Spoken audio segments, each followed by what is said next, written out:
Medical जो तरीका है चीजों को सॉर्ट आउट करने का, मैं उससे पर्सनली उतना अलाइन नहीं करता हूँ। मेरे साथ जो भी हुआ उसके बाद बेसिकली मेरे को बहुत डीप लेवल पे रियलाइज हुआ कि अल्टीमेटली लाइफ में मैटर करता क्या है, वो मुझसे हैंडल नहीं किया जा रहा था। बिकॉज बेसिकली मेरी ईगो डेथ चल रही थी। इतना याद रखो कि माँ बाप को किसी ने माँ बाप बनना कैसे है वो सिखाया नहीं। There is no school on how to become a parent. दुश्मन और तुम्हारा सोने का टाइम है, तुम जाके छुरा भी भोग दो, लेकिन तुम्हें पता है कि घर की बैटलफील्ड में तुम कभी जान से मारे नहीं जाओगे। कल दोबारा सबने साथ में ही उठना है, साथ में रहना है, साथ में खाना है। एक टेकन फॉर ग्रांटेड चीज है जो रियलाइज नहीं हो रही। प्लीज समझ लो कि इस पूरे संसार और जीवन में एक भी चीज नहीं है जो बिना एक्सपायरी डेट के।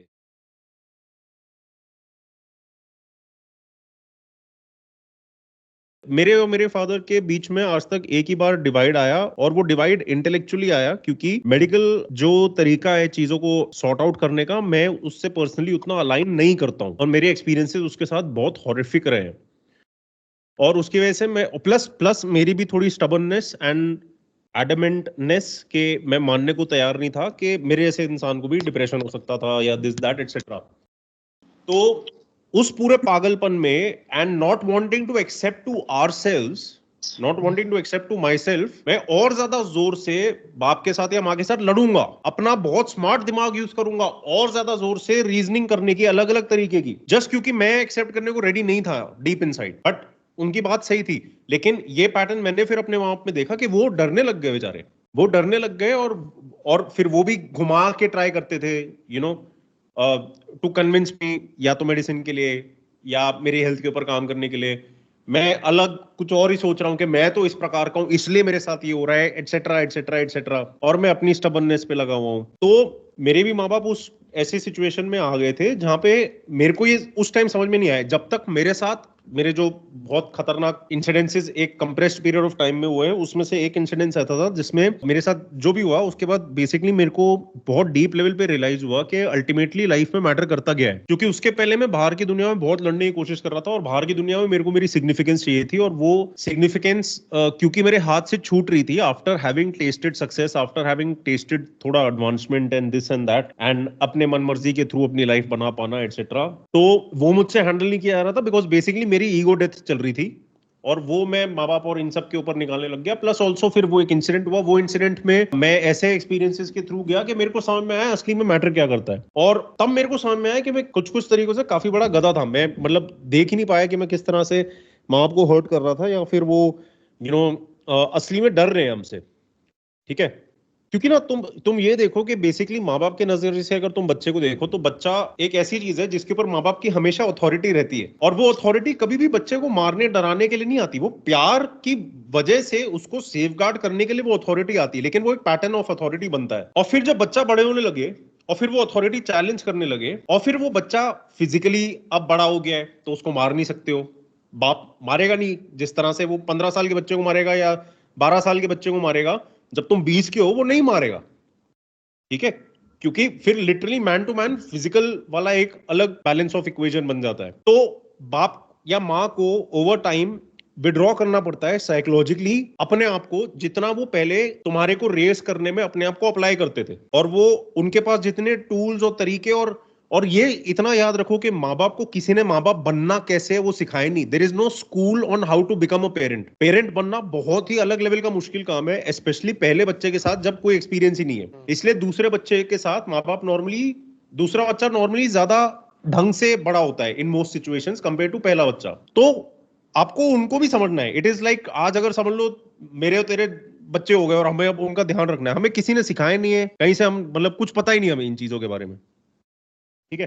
बट बेसिकली क्या है, बच्चा बड़े होने लगता है, वो टेस्ट करने लगता है अपनी बाउंड्रीज एक्सेट्रा, और उसकी वजह से क्या होता है कि, और स्पेशली जो हमारी जनरेशन में इन्फ्लुएंस आ गई है through media, through western culture का एक्सपोजर के इंडिपेंडेंस होनी चाहिए, इंडिविजुअलिज्म होना चाहिए एक्सेट्रा, तो हम कुछ लोग कुछ और भी ज्यादा एग्जैजरेटेड लेवल से करने लगते हैं। और इसकी वजह से क्या होता है ना कि फिर माँ बाप विड्रॉ करने लगते हैं या तो झुकने लगते हैं, और क्योंकि वो बच्चों से प्यार करते हैं और वो बच्चे एक्चुअली उनकी एक ही अमानत है, वो ऐसे विड्रॉ करने लगते हैं कि फिर ना जब सरासर गलत भी है जो बच्चे कर रहे हैं, सरासर गलत है, मतलब इतना गलत है कि उनको घर से निकाल देना चाहिए, वो फिर भी कुछ नहीं करते। और फिर क्या हो रहा है ना कि एक ऐसा पैटर्न फैमिली में सेट इन हो रहा है जो बहुत टॉक्सिक और पॉइजनस है। और वो अब समझ ले तेरे डैड हो गए या तेरी मॉम हो गई, उनका असली जो पॉइंट ऑफ एंगर या असली जो पॉइंट ऑफ बीइंग अफेक्टेड है वो समझ लो बच्चे से है, लेकिन बच्चे के साथ अब वो वैसे डील नहीं कर सकते जैसे जब बच्चा छोटा था तब कर पाते थे। अब वो उनके बीच में निकलेगा, ठीक है, क्योंकि they are more use to historically और पास पैटर्न की वजह से कि ये मेरी इमोशनल डॉजबॉल की गेम है, मतलब इनके ऊपर मैं फेंक सकता हूं, ठीक है। और फिर जब यहां से होने लग गया वो डिफ्लेक्टेड और निग्लेक्टेड तरीकों से बाकी जगहों भी फट रहा है। सॉरी, बोलो आप क्या बोल रहे थे? मुझे ये बोला भी गया है, अभी नहीं बट जब आई वाज इन स्कूल, जब मैं नाटक करता था कि because of you we are fighting. सही बात है।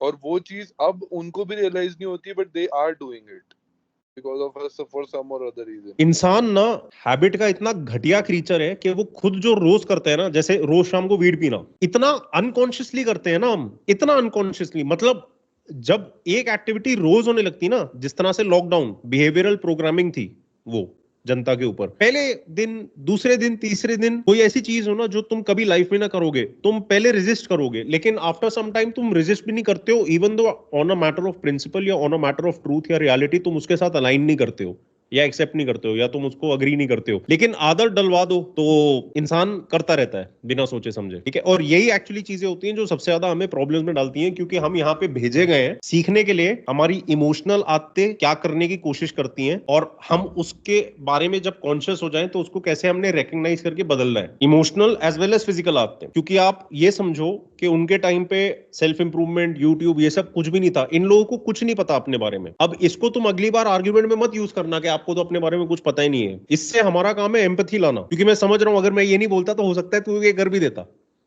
ठीक है, क्योंकि ये हमारे बीच की सर्टेन सिमिलैरिटीज हैं, ठीक है, सिचुएशन कॉन्टेक्स्ट अलग है, बट और वो भी मैं बताऊंगा क्यों मेरे को क्या क्या लगता है तेरे और मेरे बीच में जो चीजें सिमिलर है जिसकी वजह से तू इतना एक्सट्रीम है इन सर्टेन जगहों पे। अब क्या है ना कि वो एक्सट्रीमिज्म, अगर आप एक बच्चे की लाइफ को इमेजिन करो, वो घर की बैटलफील्ड में जब लड़ता है ना, वो इसलिए घर की बैटलफील्ड में लड़ता है क्योंकि उसको पता है घर की बैटलफील्ड में कभी भी वो जान से मारा नहीं जाएगा। घर की बैटलफील्ड में वो ऊत पटांग लड़ाई कर ले, रूल्स तोड़ के लड़ाई कर ले, दुश्मन और तुम्हारा सोने का टाइम है, तुम जाके छुरा भी भोग दो, लेकिन तुम्हें पता है कि घर की बैटलफील्ड में तुम कभी जान से मारे नहीं जाओगे। तो हम वहां पे ये सब ज्यादा testing and breaking boundaries and unnecessary एक्स्ट्रापन करते हैं, जो बाद में हमें खुद रियलाइज होता है कि हमने जरूरत से ज्यादा किया, लेकिन ये घर की बैटलफील्ड है, वहां पे टॉलरेट हो रहा है। आदमी के केस में स्पेशली जो यंग है, जिसकी मैस्कुलिनिटी मैच्योर साइड पे डेवलप नहीं हुई और जो spoiled Prince kind of archetype से चल रहा है, क्योंकि वो वैसे वातावरण में पैदा हुआ, सब उसको मिला एटसेट्रा, वो और ज्यादा घर की बैटलफील्ड को मिसयूज और अब्यूज करते हैं, क्योंकि उनको पता है कि वो जिस तरह से पैदा हुए हैं वो काफी प्रिंसली स्टेटस या किंगली स्टेटस के पॉसिबल रीच के अंदर है। जैसे आज अगर तेरे को कुछ करना है तो तेरे पास मटेरियल रिसोर्सेज हैं कि तू वहां से करके अपने लिए एक्चुअली में कुछ कर सके, लेकिन वो है तो टफ, वो आसान नहीं है। तो जो सिग्निफिकेंस असली में हमें चाहिए होती है, having a life of meaning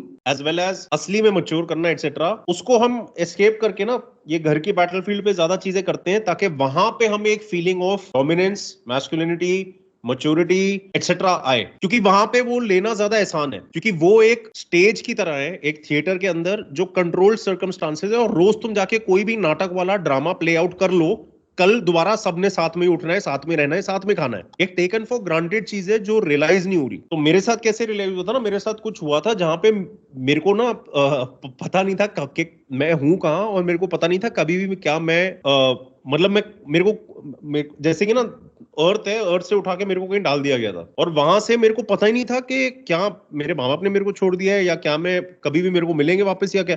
तो मेरे साथ जब वो हुआ था ना, तब मेरे को रियलाइज हुआ था कितनी सारी चीजें हमें पता ही नहीं है, जिसके बलबूते पे ना हम डूड बन के घूमते हैं, ठीक है, जिसके बलबूते पे मतलब हमारे कॉन्फिडेंस के सोर्सेज, इवन दो आप लड़कियों के पीछे जा रहे हो, आप इनफिडेलिटी कर रहे हो, सेक्सुअल एनकाउंटर कर रहे हो, कहीं से तो वो का दम आ रहा है ना कि आप ये सब कर रहे हो, confidently you are moving ahead. वो कॉन्फिडेंस का सोर्स एक्चुअली बताऊं क्या है, क्योंकि यहाँ पे एक सेफ्टी और सिक्योरिटी है, और यहाँ पे जो सेफ्टी और सिक्योरिटी है वो तुम्हें एक बिना एक्सपायरी डेट के तुम्हारे अस्तित्व में बैठी होती है, समझ रहे हो।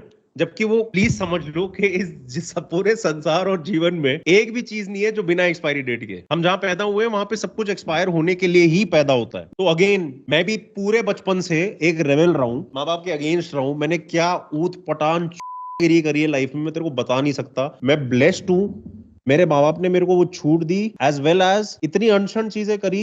तेरे को पता है मैं ये बॉडी वॉडी क्यों बनाई और मेरा जो फिजिकल स्ट्रक्चर है मैंने क्यों बनाया? क्योंकि बचपन में मेरे को अपने बाप और भाई से मार पड़ी है बहुत। भाई ने रिलेंटलेसली और अलग लेवल की पीटा है मेरे को, ठीक है?